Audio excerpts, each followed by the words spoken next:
Naku, marami po. Sa tinagal-tagal na po namin ni Yan Boy, inabot na po namin ang buhay ng isa't isa. So, lahat ng pagsubok kay Yan Bo, halos nagkakaalaman kami dahil sa takbo ng mga pelikula ginagawa namin. But in this movie, ang laki naman ng pinagbago. Even the professionalism and the relationship of our team, it's very mature. Mature na po ang attack namin dito. And I guess it goes with us, with our age also. Kami ni Edmo, ako rin. So, yung maturity namin, pwede ko pong masabi na nadala namin yung lahat ng improvement when it comes to acting, relationship, being an actor. Palagay ko nadala po namin yun in this particular movie. Now, I can say that mas mature na kami ni Edmo even in attacking our roles. And that is the difference, I think. Unlike before, basta't mga actor lang kami, kung ano utos sa amin, gagawin namin. But this time, I felt in this movie, parang as an associate director and as my team, loved it, pareho po namin na ramdaman yung sincero ng mga character namin, bilang si Azon at si Joey. Thank you, Ate D. They speak, yung mga words na ginagamit nila, and then even their actions. In fact, if I'm not mistaken, may kasama yan sa ano natin, sa movie natin. Yung ngayon Gen Z, nauuso yung TikTok, di ba? Parang, napapanood, ikaw mismo. Gen Z time. Parang may eksena dyan na sumabay din yata kami ni Edmo sa eksena. So, what I'm trying to say is, itong mga newbies natin o mga bagong sibol na mga magiging superstar na yan, maybe they can learn something from us, mga senior. Lalo na inabot namin talaga yung tinatawag na hard work, talagang dedication and really serious. This time, siguro given the right time, ang laki ng pag-asa ng mga natin, ng Gen Z ngayon. One perfect example, ito si Darren and also si Cassie. Na nakita rin namin yung samahan nilang dalawa, they're very comfortable with each other, and then, but hindi pwedeng huminto dyan. Talagang, every day is a learning process. Keep on honing your career, what you need to learn, kasi at the end of the day, ang labanan dyan is longevity, hanggang kailan katatagal. So, laki ng pag-asa, paguhan natin. Thank you, Ate B. Tagulan sa Tagaraw, 1970. 48 years. 48 years. Yes, that's older than you. That's older than my daughter. Sorry. Sabi ko, Juliet, yes. Oh, yeah. Remember kung usapan natin one time, naggagawa na tayo ng pelikula. Ilan na pelikula ginawa natin? Hindi ko pa anak si Lucky. Ngayon ilang taon na yung anak ko? 43 na. Imagine, nakatagal yung team natin. 48 naman na. Anyway, what was that question? Saan pelikula po yung pinaka-paborito niyong eksena and why? Past movie po. Past movie, not this one, ha? Aside from When I Met Your Mother. Yeah. Mga scenes namin with Bernal, Ismael Bernal. Lalo na yung scene ni Vilma sa relasyon. And my favorite also was Broken Marriage. Yeah, Broken Marriage. Marami kaming, confrontation as husband and wife. Yun yung mga scenes na yun. Very, very precise, precision, and tama emotions and dialogue and the words and how it sounded. It was perfect. Because it was well done. Thank you, sir. Ate B, ikaw po. Alam mo, marami. Parang natutunan na namin niyan po magtulungan at natututo kami sa isa't isa sa dami ng pelikulang ginawa namin, dalawa.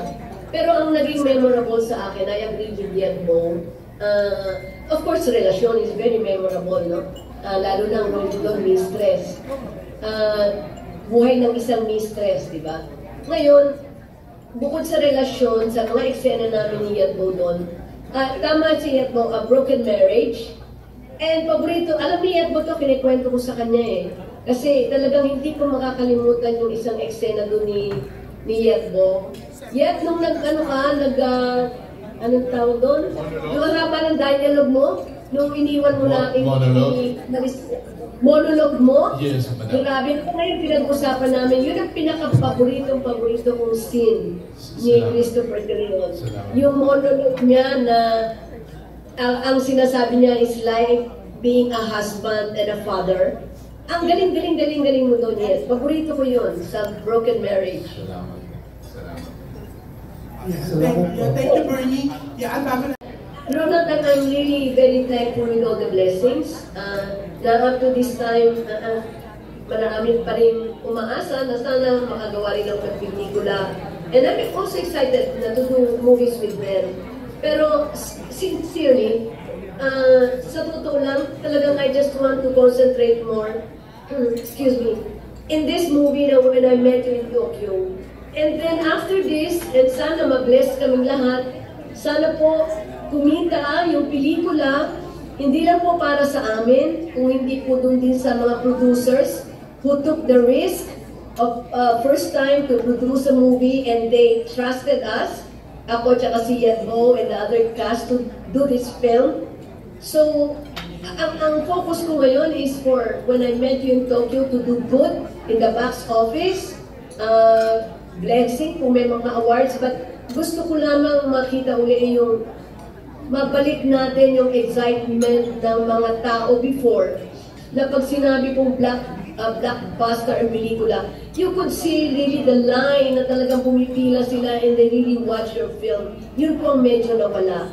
So, nakakatakot din po yung gawa ng pelikula at this point in time na hindi ka pa nakakasiguro na nabalik na yung pulso ng mga viewers nating A, B, C, D, E before na talagang they go to the theater and watch a movie. Pinagdarasal din po namin at inaasam namin lahat na sana bumalik yun because iba pa rin po na manood tayo sa malaking theater na may kasama na ang family bonding. Yung makakataw, di ba? Kakain ng dinner or lunch ng buong pamilya and then they go to watch a movie and then after watching the movie they talk about it. That's family bonding. So yun lang ang inaasam po ngayon. And then next year, if I feel like doing one movie again, maybe first quarter next year, I'm also excited. But I think I will do a movie na I think yung gusto ko rin gawin. Para nandun din yung excitement ko. So let's just wait and see. Ka po ba dun sa character mo and kaya mo rin bang manapak kapag nagsiselos? Thank you, Janice. Alam mo, you're right. Kasi, excuse me, yan din ang magugustuhan ng Gen Z. Kasi nung manood kami, meron dun mga tiga-mall fans, mga students. And when I asked them regarding ano yung, na-feel nyo ba yung love story ni Azon at ni Joey, mga parang nagkainlaban ng dalawang senior citizen. Alam mo, ang sagot nila sa akin, yung nararamdaman nyo na love at yung pag-ibig sa isa't isa, yan din ang nararamdaman namin mga Gen Z. So, nakaka-relate din yung mga bata dito. Ngayon, regarding sa selos-selos, dahil nagselos ang kay Joey doon, I mean, in a relationship, natural yun. Dumadaan yun talaga. Nakaranas din ako nagsiselos, bakit hindi? At saka kung kaya ko manuntok, manuntok din ako. Pag hindi naging behavior, manuntok din ako. So walang edad sa selos at walang edad sa nagagalit at nanunundok. Basta kaya mo ipagtanggol at may pinaglalaban ka, laban tayo all the way. Pero wala ka pa naman sinuntok in real life, Ate B, ah. May power siya. Third party? Ibang babae, you mean? Wala, never. Instagram. So, hindi ko muna ng reaction si Boyan, yung sex na ni Eugene kanina sa pinost na ni Eugene sa Instagram. Oo, nahandusay ka na naglumpasay si Boyan, sigaw-sigaw si Eugene Domingo ng Emil sa relasyon. Diba? Sinabi niya when I met you. Alam mo, Jerry, Go ahead. Yung sinasabi nga ni Eugene, when I met you in MMDA. O saka when Becky met Boyan. Promote. Alam mo, malaking bagay yan. Yung dinuktong mo yan kanina sinasabi nila na ano masasabi nila sa mga kalaban yung pelikula. Actually, hindi naman sila kalaban. If we will talk about Marian and Dingdong, ninang ako sa kasal nila. And then, Beth sa Badet and, Badet and... Becky and Badet. Kaibigan ko rin si Poki at saka si Uge. And then, yung kay Shawi is a very close friend. She's like a sister to me. So, yung mga sasabihin mo mga kalakalaban, actually hindi. Maybe, mayroon lang kasing Metro Manila Film Festival kung saan may mga awards, kaya sasabihin mo magkakalaban. Pero malaking bagay sa akin, lalo na sa dalawa kong kaibigan, kay Uge at kay Poki, sana nga inibitahan nila ako sa premiere night nila. Kung hindi lang sana naging ganito yung nasa sick mode ako, I really wanted to see them sa premiere night nila. Kasi nangako sila, papanoorin din nila yung When I Met You in Tokyo. Unfortunately, hindi na-allow ng health ko. Kaya to all of them, Yetbo, umakting pala si Yetbo kanina. Kasama si Yetbo sa sahig. Bumaksak siya. Nagayet, papanoorin ko yan. Titignan ko kung paano nila ginawa si Emil sa relasyon. But to all the 9 entries, to all of you, good luck. I guess the most important thing, maipakita natin sa na sana maibalik natin ang mga Pilipino na mag-enjoy ulit sa sine, sa pagpapanood ng ating mga pelikula. Yeah.